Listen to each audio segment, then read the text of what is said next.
Anong mensahe ang kailangan marinig ng mga earth signs nowadays or within 1 week from now?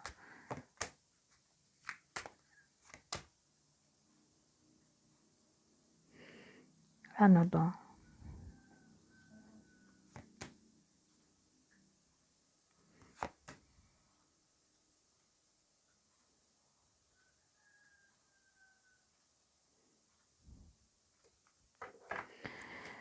Ay, nahulog to. Ito.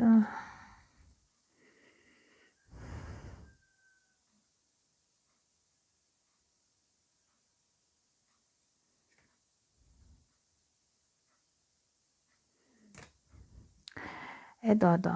Ang dating kasi dito, may someone na sad. Nangyayari na to. Kasi first card to. Nangyayari na to sa iba sa inyo. Na para bang ina-abuse dito. O nasasakal. Ewan ko kung sino to.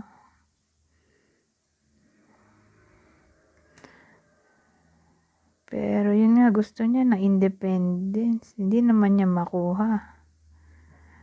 So, inisip ko, relationship reading ba to?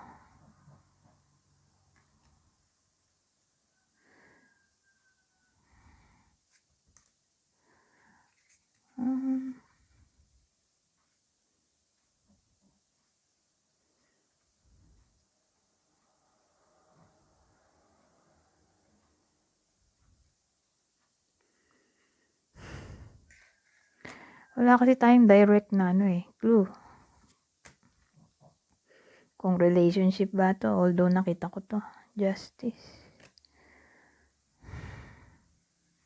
In general na lang, okay? Pwedeng sa work o sa karelasyon. Na yun nga, hindi na masaya yung iba sa inyo kasi nga, masyadong may someone na controlling sa buhay ninyo. Pwedeng magulang, kaibigan, karelasyon, ka-workmate, na para bang nasasakal na kayo. Gusto nyo ng freedom. Pero for some reason, hindi nyo nga makuha yung freedom na gusto nyo. O yung control, parang may nagdidikta sa iba sa inyo. Ngayon, ang gagawin nyo, i-voice out nyo yung rights ninyo. I-release nyo yung fear na sabihin yung rights nyo, yung thoughts, o yung truth. So, gano'n, within 1 week from now, parang magiging matapang yung iba sa inyo na kalabanin or anyone na parang toxic sa buhay ninyo. Pagtatanggol nyo ang rights ninyo o mag-step up kayo para ipagtanggol ang sarili o ang ibang tao. Ganon. Hindi kayo matatakot na, yun nga, kalabanin sila o i-voice out ang thoughts o feelings ninyo. So again, sino kaya yung pwedeng tamaan ng reading na to? Sino tong possible na tao na toxic sa buhay ninyo? Na for some reason, hindi kayo makawala sa kanya.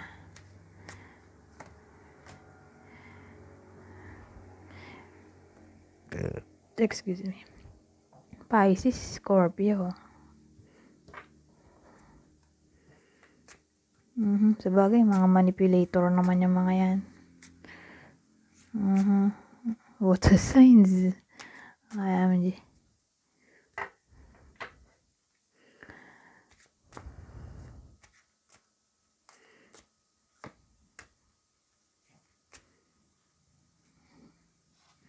Alisin na natin to. Para hindi ako malito.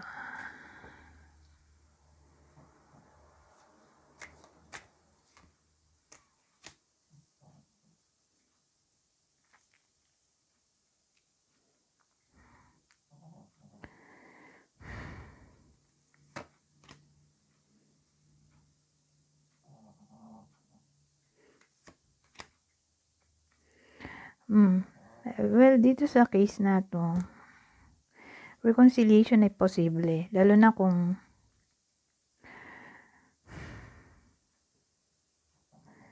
matagal ng panahon na nangyari yung mistakes.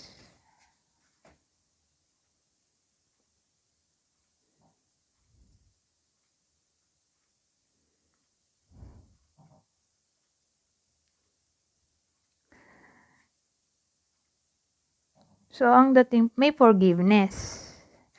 Pero, reconciliation as lovers, kasi may marriage code tayo. Ayaw na nung babae, nag-let go na siya. So, ang dating, nangyari na to sa past, na para bang, nasaktan yung babae, may ginawa yung lalaki sa kanya, para masaktan siya, ewan ko.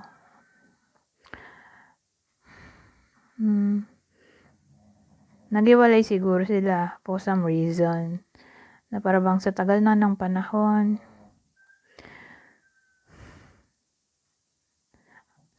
dahil sa tagal na ng panahon, kumbaga, hindi na fresh yung nangyari.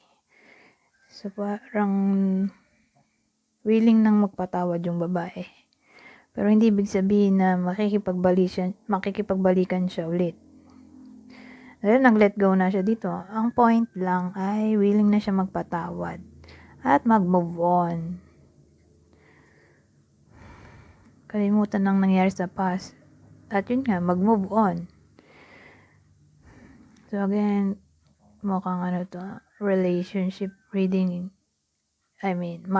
marriage reading lang. Kasi iniisip ko kung ano bang topic dito. Nakuha ko to. So, sa marriage lang to. May kinalaman o marriage.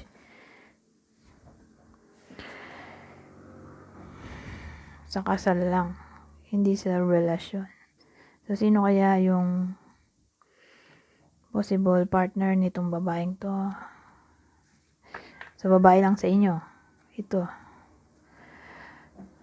Okay? Yung babae lang sa inyo na earth signs ang pwedeng tama ng reading na to. Na yun nga, willing na siya magpatawad pero ayaw na niya makapagbalikan. So, sino kaya yung partner nito? Libra, Aquarius, ang dami naman. Libra, Aquarius, Pisces, Aries, Mars pala to. The Aries, Scorpio, Libra ulit. So, yung possible partner dito ng babae sa inyo sa kwento dito. So, partner ng babaeng to Libra, Aquarius, Pisces, Scorpio, Aries, Libra ulit.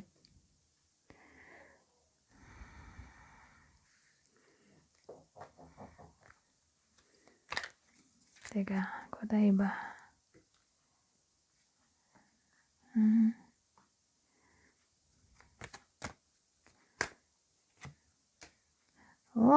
Moving. Chance of residence, moving in with your partner. Yung iba sa inyo ay may chance na magkaroon ng sarili niyang bahay o may chance na ma-relocate, magkaroon ng ibang bahay. So again, yung iba sa inyo pwedeng ma-relocate ng bahay o magkaroon na ng sariling bahay o makalipat na dun sa bahay. Pwede rin ganun na hinulugan. O kung di man ganun ay moving in daw with your partner. Yung iba sa inyo magli-live-in na. Ito huli.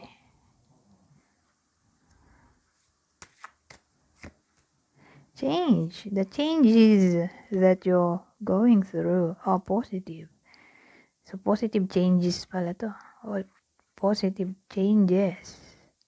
Asahan ng positive changes para sa iba sa inyo.